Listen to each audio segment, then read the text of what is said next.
more health issues. I know that I think in the book I mentioned that their immune system gets really taxed through the whole marathon process. And so right after, oftentimes they get sick. And so it's not ideal to be doing these like CrossFit type of exercises all the time, like 7 days a week, working out that hard.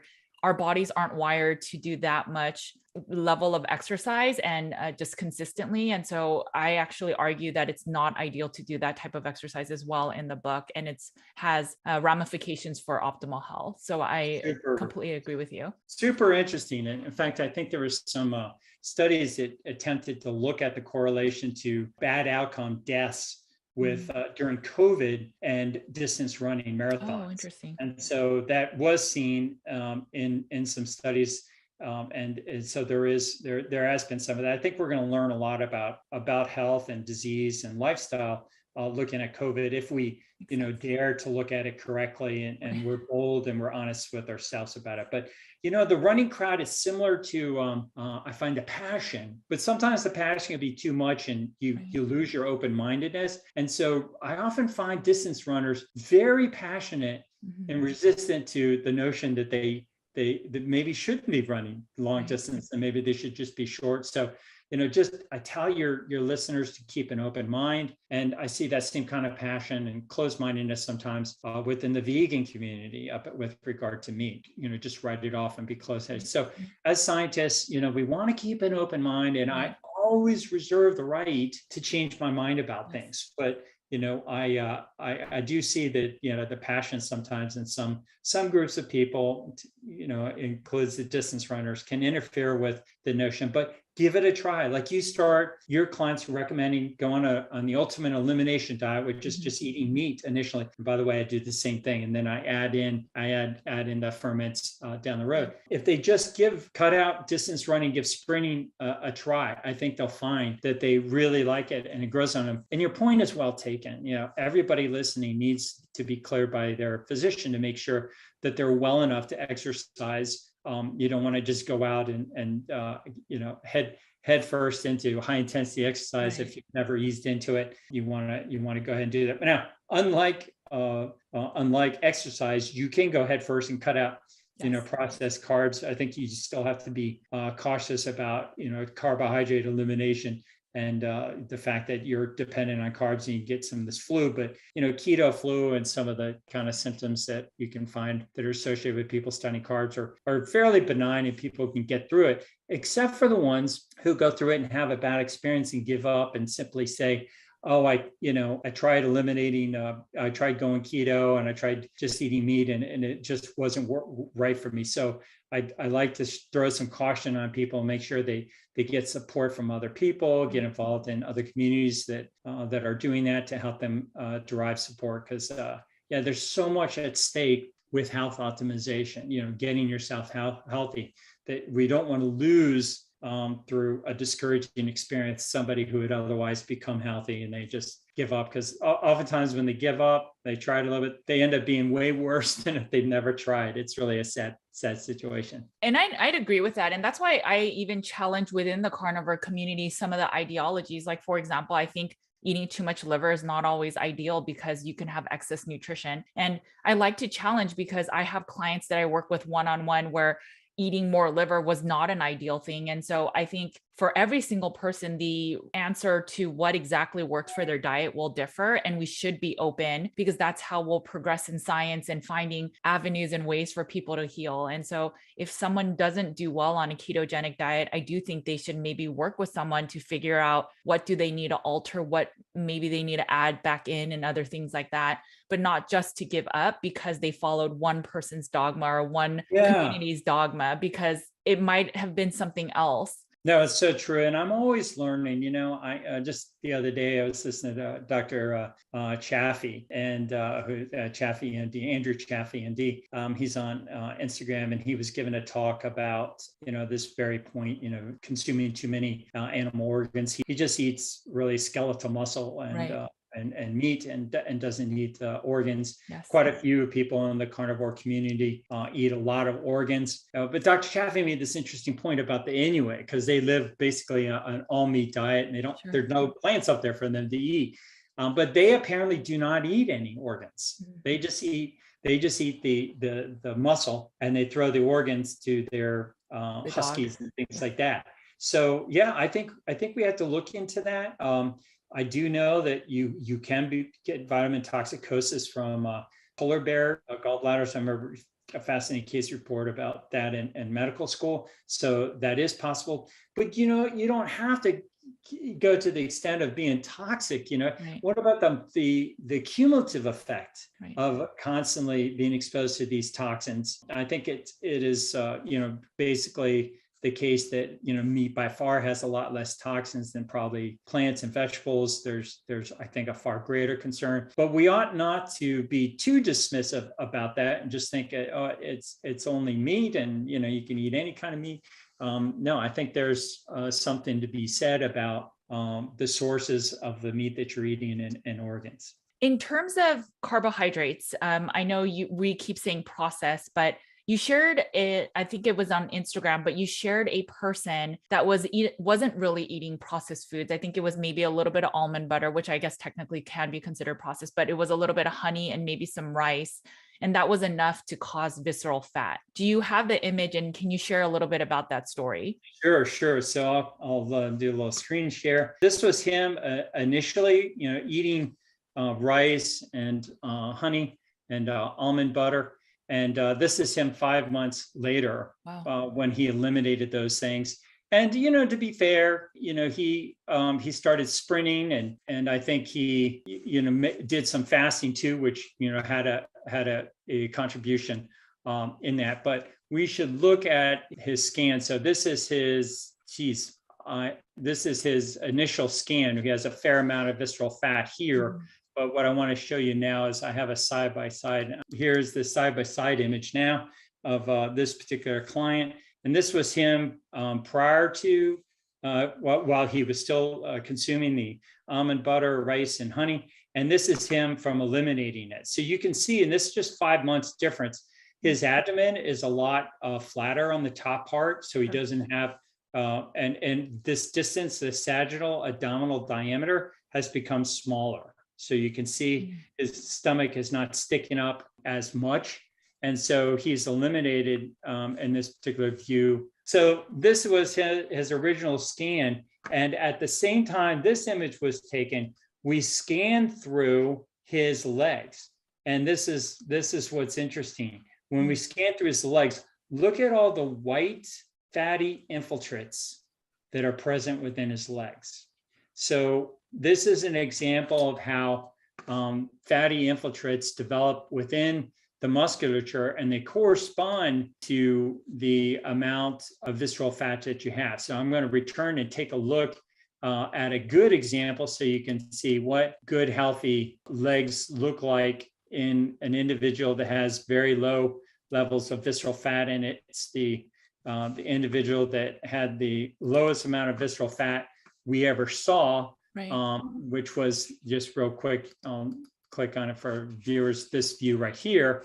Let's look at, for the sake of your audience, what his legs look like as an example of how your legs should seem. Oh, wow. So he has almost no fatty infiltrates when this is like filet mignon. Okay, so this just really, really beautiful muscles all around him. He doesn't even have a subcutaneous fat within his legs. And I will show you his image because he's given me permission. He is an Olympic sprinter. And so he gave me permission to show his image.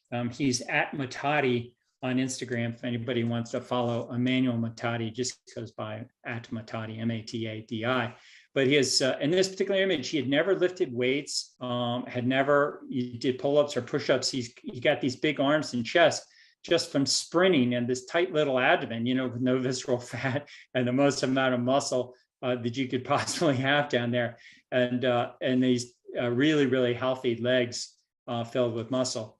But a good image to kind of get people to understand the impact of these fatty infiltrates within the muscle can be not only gleaned from the amount of visceral fat that people have. In this case, you can get an idea just from steak. Mm-hmm. So getting these images from your grass-fed steak and a grain-fed steak, you see this processed carbs of grains, and they oftentimes give cows even molasses. Right. It causes this deposition because they're trying to increase, look how much bigger the steak is, the size, because the profit is in the weight of the animal. So it doesn't really matter if it's fat or muscle, if it's healthy or not.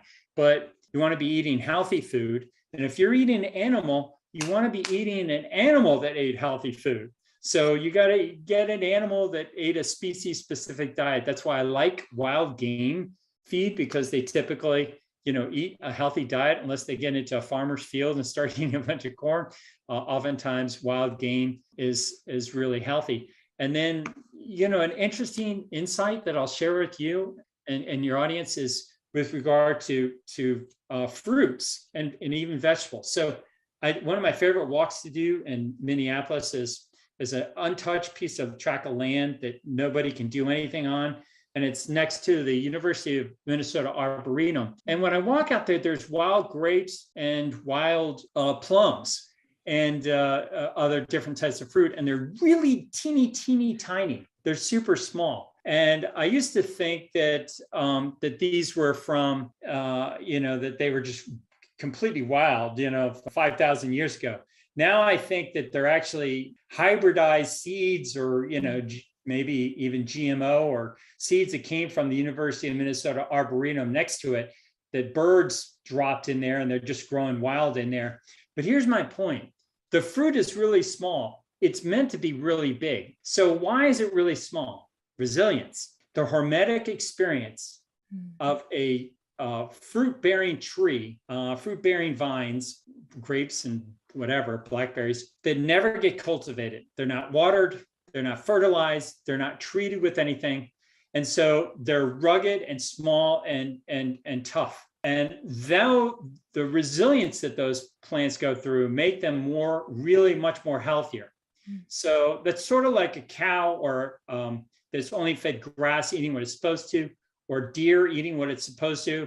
It's just not going to be these big, massive CAFO, confined animal feeding operation animals that fed all this nasty stuff. So it's kind of an analogy I like to point out is maybe all these plants and vegetables that are monocropped and cultivated and are fat and big sugar bombs and filled with all sorts of stuff are not what we're supposed to be eating. We're supposed to be eating the wild things. So I give that example. Comes down to resilience. And there's a term in anthropology, we study evolution, called selection pressure. And so selection pressure was this influence on humans that caused us to become better because we would be, survival of the fittest. We would be eliminated from the species, unable to contribute to the gene pool unless we were really healthy. And so we knew our survival depended upon us catching that animal, in many cases, to be able to live in a famine situation or whatever, and to be very careful not be killed at any moment's notice. We could be killed by a predator, in many cases another human being. So we had this force on nature that always caused us to want to be the very best and very healthiest we could be, to fight off and defend and get away from threats and contend with threats. We have none of these threats today, Judy. Right. None of them. They're just not around. I mean, accidents happen, yeah, but not to the degree that we had before. So selection pressure is no longer a factor in our lives to make us excellent. So I like to say and point out, selection pressure has been replaced with selection pleasure. Comfortable homes, heating, air conditioning, couches, TV, tasty foods, nothing we got to think about, nothing we have to worry about. And so the absence of selection pressure being replaced by selection pleasure is a big role why we have the highest amount of disease that we've ever seen in the history of Homo sapiens presently today. And it's why our life expectancy continues to drop. For the first time, I think for the past 3 years, it's dropped. And it's not just COVID. It really dropped 1 or 2 years before COVID showed up. It's because of our level of disease, just how unhealthy we are. Our conventional healthcare just can't keep up with it. So that's why I am into health optimization, get people as healthy as possible. And it's through resilience and healthy eating that you become the best biological version of yourself. Have you seen people that eat, mostly whole foods, and then maybe they're eating too many fruits or honey and they're still showing visceral fat? Yeah, it does go on, and it's because they still have that in there, and the sweetness. Here's what I think happens with people that continue to do it. There's this fondness for sugar, and some people say it's addiction. Some studies show it's addiction. Some studies challenge that it's really not addiction. Here's what I think is going on that we don't have good analysis of, good radar. I think it's the microbiome. So let me suggest to you to think about, and your clients out there, if you are somebody or you have a client that's like this, that they cannot stop eating this sweet stuff, or maybe it's not even sweet stuff, it's bread or it's pasta, or it's something they know that they should give up, but they cannot stop eating it. My strongest belief, the reason why that happens is better explained not through an addiction model, that they're really addicted to it. My explanation for this is I believe they are infected. They are infected with a species of microbes that are completely dependent upon that particular food that this person continues to crave and keeps eating. And so that particular species of microbes have simple carbohydrates as an essential macronutrient for their survival. They existed prior to Homo sapiens' arrival on Earth. They previously occupied the gastrointestinal tracts of animals. Then they migrated into humans. And when they migrated into humans, and always within the gastrointestinal tract of animals, they have to be able to be wired into, they figured out how to wire themselves into, to influence the guest, their host rather, that they're a guest within, so that they get the food that they need. But what you want to do, the goal in life is get the healthiest microbes in you, get rid of those that are what I call obesogenic. We term microbes that cause obesity generating microbes, obesogenic. You want to eliminate those, and you eliminate them. If you have these kind of cravings for certain foods, simply stop eating them. And then you got to replace them with good microbes. And that's why I recommend eating probiotic fermented foods to introduce a lot of healthy species of microbes, more Bacteroides and less Firmicutes into the microbiome, and a greater diversity of these microbes in there. And they have to continue. It's been my experience, they have to continue to eat this, otherwise they're going to yo-yo. So if lots of people lose weight, they change their microbiome, and then one day they shop at Walmart or Target, or they go to the airport and they touch a door, they touch their face, those obesogenic microbes from somebody else go back into their gut, and then they get those cravings again. So you got to keep eating good probiotic food. And I don't recommend probiotic supplements, probiotic food to keep those microbes away. And then I see people that have these addictions to honey and fruit and rice and pasta and cereal. That goes away. I was one of those people. I learned to make fudge. My mom taught me to make fudge when I was 6 years old with a candy thermometer. I mean, what a wicked thing to do to a kid. It's amazing to have teeth. I haven't lost any of my teeth, except for wisdom teeth. But that had such a powerful influence on me. I became addicted to sweet things and ice cream and pasta and bread. And now I have no cravings. I have zero cravings. I crave meat, and I crave fermented, kimchi when I eat meat. But yeah, I don't have any cravings for anything processed, anything unhealthy anymore. Yeah, I really think it depends on the person, because I focus on the gut. And oftentimes some of my clients can't do the fermented foods because, let's say, they have an overgrowth of candida or some type of yeast or fungus. They can't eat fermented food. So all of the sauerkraut, the kimchi, all of that's off the table. Even bone broth can feed some of those microbes. And so they may have to go the probiotic route. And I agree. I think when you are changing your diet, you may have to switch the microbiome, right? Things will switch. But I do think there are people that are also addicted to sugars, because it's not, we have five senses, and maybe sometimes the smell or the sound, like some song reminds you of like a treat you used to eat while you were young, or the smell of something reminds you of your childhood days where you used to eat these foods. And if people believe that they're giving up these foods rather than I'm empowering myself and eating more meats and I choose to eat that way, then that trigger, that cue can then become well, I feel sad for myself. Maybe I should eat that because that reminds me of mom. So I think it's many things. And I really think it depends on the person, but I think it's really, really smart to focus on the microbiome, and so that you're not as, you don't have as many of the bad microbes. So I fully agree with you there. I think it's very bio individual, and that's why it gets so. Oh, yeah. And I agree. There are a lot of people that have intolerance to histamines, which are present oftentimes in fermented foods. So it's not ubiquitous. Everybody is going to have a different microbiome and a different situation to look at. And another, interesting point that you made about, earlier memories and stuff. It's something else I thought of, and I like to tell my clients, if anybody's listening today and you're pregnant and you're going to have a baby, or you have a very young baby and you're thinking about hopefully you're breastfeeding, but you're thinking about starting solid foods. When that baby becomes 1 year old, most people put this, cupcake in front of her, or slice of cake with colorful icing and candles, clap and sing, and, create this, very positive experience. Don't do that. Don't do that to that baby. When your baby's 1 year old, take a piece of meat. Mm-hmm. If you're a vegan and you're a vegetarian, a chunk of broccoli or, something, and put it in front of that child, and make a big deal. If that's what you want that kid to just eat broccoli, eat healthy, but don't, for God's sakes, get them introduced where you're building a pathway and reaffirming it with singing and happy birthday, balloons, candles and stuff. Yeah. And it creates this very early track that sweet is good, color is good, cake is good. Instead, put down a nice chunk of healthy meat or healthy foods to reaffirm that. And the other thing I tell people, try to get away from the drive of the taste and the sweet taste is when that child is going to be watching that baby.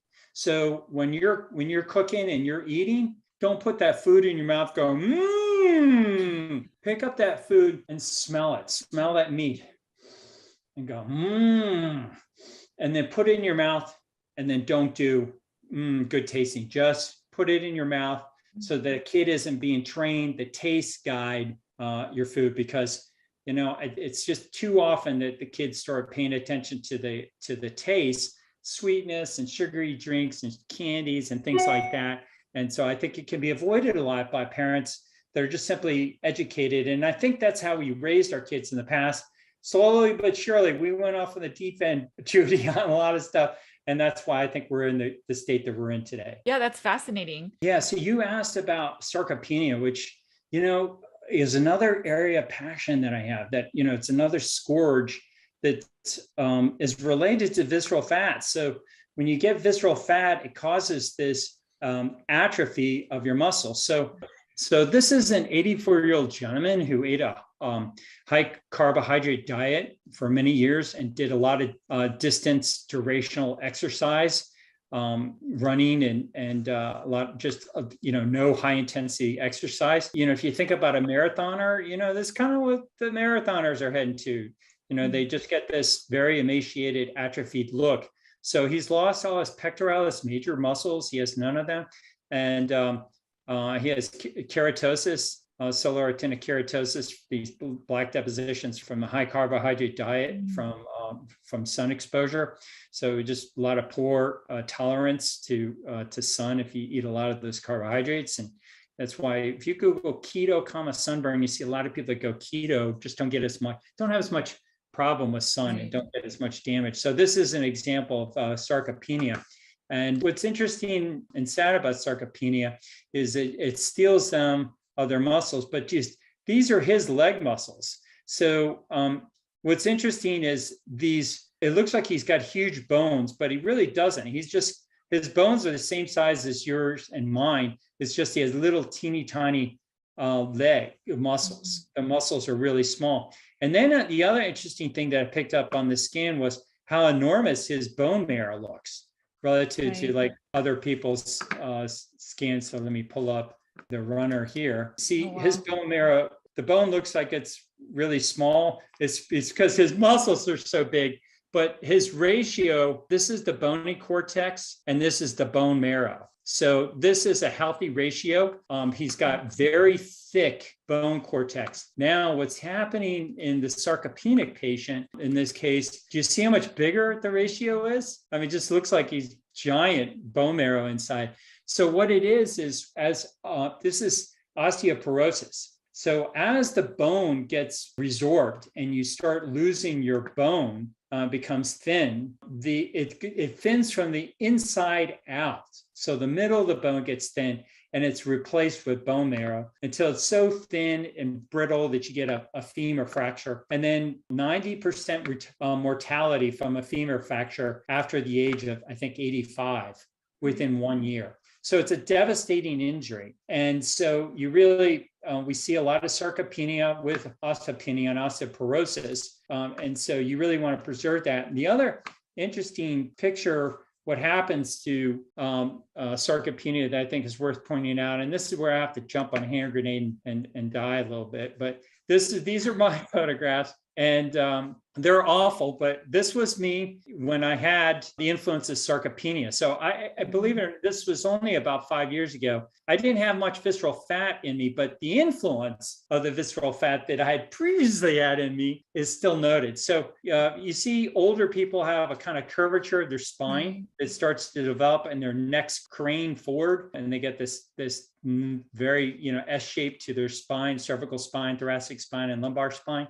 And young people have this nice straight up and down look to them. They look a lot better. Well, this is me with getting the S shape. And this is right before I'd actually gone on a zero carb diet and just was eating. And shortly after this, I go zero carb and just eat fat. But the visceral fat, or just eat meat rather, but the visceral fat that was inside of me, Judy, over my lifetime, most of my adult lifetime, releases all these inflammatory substances that start to impair your musculature. So do you see this belly sticking out? Yeah. Young people just don't believe this. I have young soldiers and they don't believe it. They think I'm sticking my belly out, or that,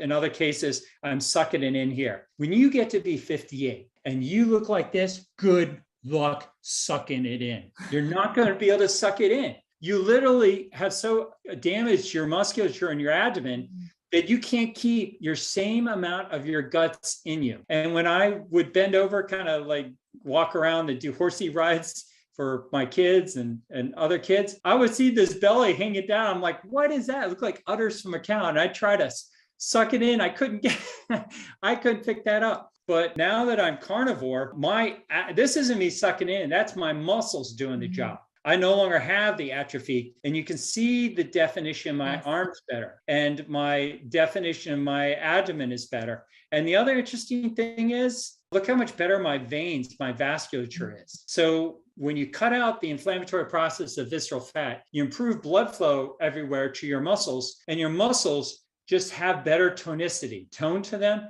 and they perform better. So my definition of health is how you appear and how you perform is the best definition I have come up with as a health optimizing physician. So this is a good illustration. My whole spine straightened out. It looks like the shape of my head changed, so much, the improvement from getting rid of that visceral fat. So hopefully I've spared myself from having sarcopenia older. This was me when I had that fat tummy at one point in my life. I don't have a lot because I didn't like a lot of photographs when I was heavy.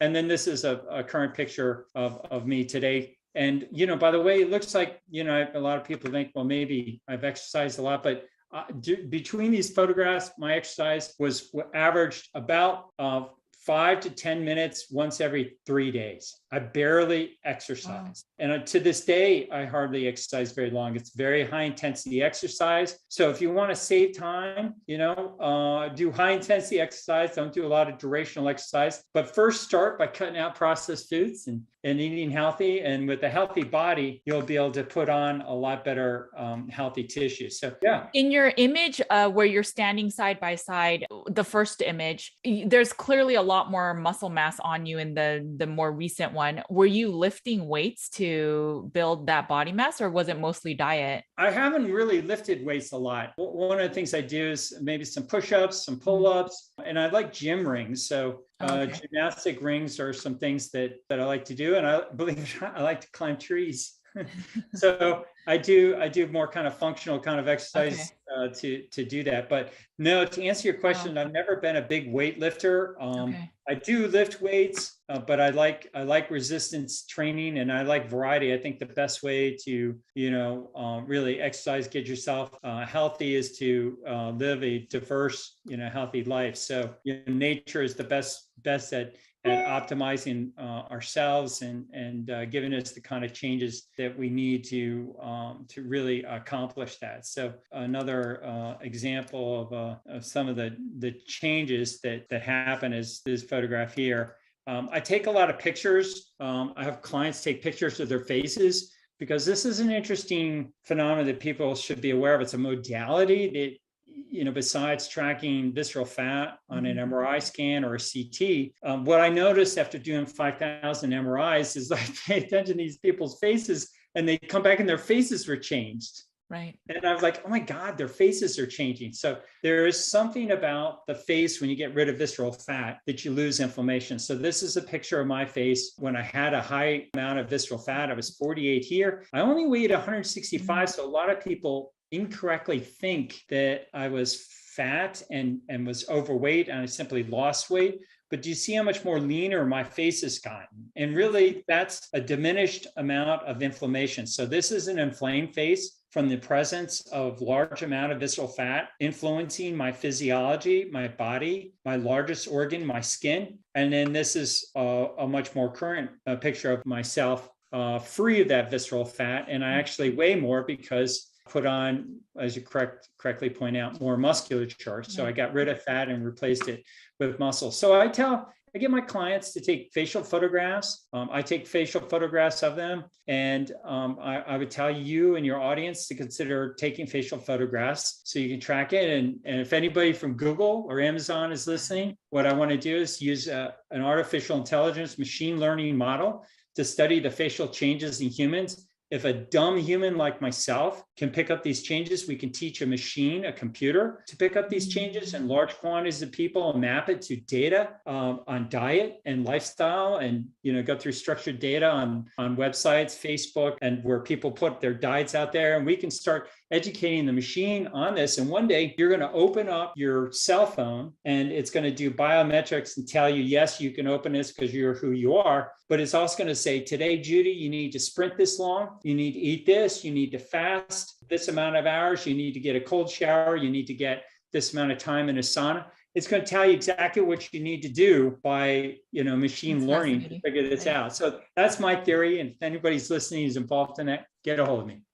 That's fascinating because I can see how that would work in terms of dialing in what you need for the day in terms of, I mean, they do that even with your Aura ring, right? So they say there's a readiness scale of, oh, you didn't sleep too much, take it easy, that type of thing. But I can't imagine these big companies wanting this to come to light, because then, like you said earlier on in our conversation, well, there won't be any more money for insurance and pharma and all of those things, because if we can manually make changes to our lifestyle and our diet, then why do we need these medications? Yeah. Well, I think Amazon, Jeff Bezos, if he was listening to somebody, if somebody you want to be bigger than Amazon, Jeff is wasting his time. He's fooling around with retail marketing, selling products.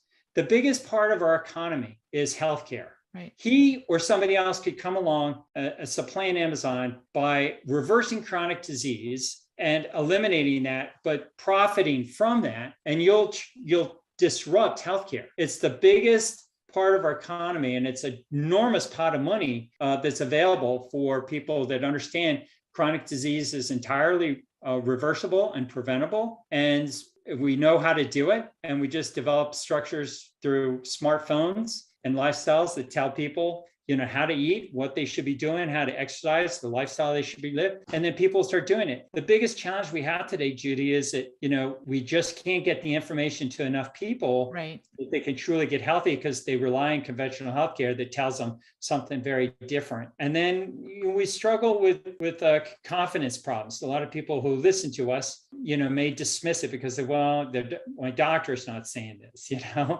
And so I like to tell people, listening, getting nutritional advice and lifestyle advice from a doctor that looks really bad. I remember taking my kid to an orthopedic surgeon and listening to the guy make noises trying to get out of his chair. I'm like, God, he can't even get out of a chair. Right. And I'm supposed to be listening to him about health advice from my son. So yeah, we, pay attention to, people that look good and perform well, get health advice, lifestyle advice from them. If I need surgery, because I get in a car wreck or something, I'd still rather have a healthier surgeon because he or she is more likely to make better choices. But, when it comes to guiding me how to live my life, I want to get advice from somebody that's proven to me by their appearance and how they perform, right, that they've lived their life well. And that's why faces are really interesting, because ancestrally for 4 million years, we would have encountered other Homo sapiens along the path. And we would have wanted to decide if we wanted to invite them to join our clan. Right. Or in the alternative, let's say, our clan goes crazy and finds out honey, and they just sit around and eat honey and they get really heavy. And then, they got these big inflamed faces. And then you and I are out walking one day and we encounter some other humans with nice, lean, low inflammatory faces. We're going to join that clan. We're going to, leave our clan and join, a healthier clan. So, your face and your body, but chiefly your face displays your health. And so appearance is very important, and you can learn a lot from the appearance of your face. And if you're 50 years old, 40, 50 years old, and I say this to women because, they take out their old photographs and they look at their pretty faces in high school. You can get that back. You're not going to look like you're 18 again, but you can return to that pretty face. The reason why your face has become inflamed and you really are troubled about the appearance that you've undertaken is that visceral fat that's so inflammatory, releasing all these cytokines and inflammatory substances going through your bloodstream, is causing these changes in your face and your body. So I'm really happy to get people free of visceral fat because it just improves their face so much in their body, and their quality of life becomes so much dramatically better. It's true. My mother, she went carnivore at like 65, I think, maybe 64. And she is reversing in age now. She looks younger and younger. And when she dyes her hair, people think she's in her 50s, and now she's 70. And that's great. Yes. And it's incredible because she looks really young. And through COVID, while all her friends, were stressed out and eating a lot of carbohydrates and processed foods at home, she just maintained her weight. And so now people are, she's piquing people's interest, and they're like, what's your secret? How are you going this way? And she's literally like, it's meat. I literally only eat meat. And so it's pretty powerful. Yeah, well, that's great. I noticed one just the other day. I was looking at Sean Baker. He was on, I think he was with Tom Bilyeu. Tom Bilyeu is a pretty big guy on Instagram. And, Sean's face has got dramatically healthier. I don't know that he tracks it. I have to say, one of the reasons why I track faces so much and I track data like crazy is I have a form of Asperger's, right? I got Asperger's. Everybody's got Asperger's. I'm a little bit further on the spectrum than other people. So I track data and I can see little teeny tiny changes other people can't. So literally I can see a change in just a few days in people. It's pretty interesting. But I noticed in Sean's face, he's really diminished his facial creases. I mean, his face has gotten a lot less inflamed, and I think it's because he's eliminated all those processed foods and eating carbohydrates. So it's a big positive change in Sean's appearance. His skin looks great. He's obviously putting on a lot of muscle mass at his age. I think Sean's 53. So yeah, I'm really fascinated by the carnivore diet. I think we're going to learn a lot about, the carnivore diet. We're going to see these kind of changes. And I have a client that I've got carnivore, and he's older and his voice is changing. It's very interesting that, the fatty infiltrates I went through with you earlier about those fatty infiltrates in the muscles, those invade the voice. the Oh, laryngeal fascinating. tissues in the tongue. So you probably have all had experience where they talk to somebody that gets heavy, and as they get heavy over a period of time, they get more and more heavy. And pretty soon, Mhm. my name is Chubby. My daddy was chubby, and I'm chubby too. They just get this thickened tongue from the deposition of fat that we can see on an MRI in the Oh, so tongue. fascinating. It begins to change that. And then this inflammation also diminishes your quality of your voice, how you enunciate, your ability to articulate, and you lose your ability to speak. So you get this older sounding voice. It's hard. And everything about your physiology as you become healthy sounds the alarm that don't pay attention to me. I don't know how to live. I've lived poorly. And so the other really important point I like to make to audiences is I want to try to get to the elderly and get them to be healthy because they have such generational knowledge that they could impart. When I was younger, we revered the elderly. But when I was a young man, the elderly were way healthier than they are today. So biologically, the younger people today, it's not their fault. They don't pay attention to the elderly because it's biology. The elderly are so filled with disease, their brains at a very primitive level are wired to say this older person is not relevant and doesn't have that much to offer me because they look so bad in disease. Why am I going to listen to them? So if you're an older person and you got grandkids or you're about to have grandkids, you want to stay relevant in their lives. You want to do that. You want to be healthy. So get yourself healthy. Make these lifestyle choices. You'll have a younger sounding voice for a much longer period of time. You'll have a more favorable appearance so that you can speak into their lives and be a better influencer to them. And it's just fascinating to me that health and a lack of health is consistent. Your skin, your face, your body, your performance, your senses, your sounds, how you speak, how you listen, how you balance, how you walk. I can tell people that are older just how they walk, and young people, just their ability to ambulate is getting up and out of a chair. It's a consistent story of degradation of health or preservation of health. So we see really high performers that are older have made good lifestyle choices, look that way, and perform better into their much older years because of those choices that they made. Yes, that makes so much sense. I have uncles that kind of have that S curve shapes and they're diabetic and they think it's crazy that we're eating mostly meat. So it's fascinating. Whereas my mom stopped taking all of her diabetic medications. Thank you so much for this conversation. Where can people find you? If people wanted to get the MRI scan specifically from you, where can people find you? Yeah, so I'm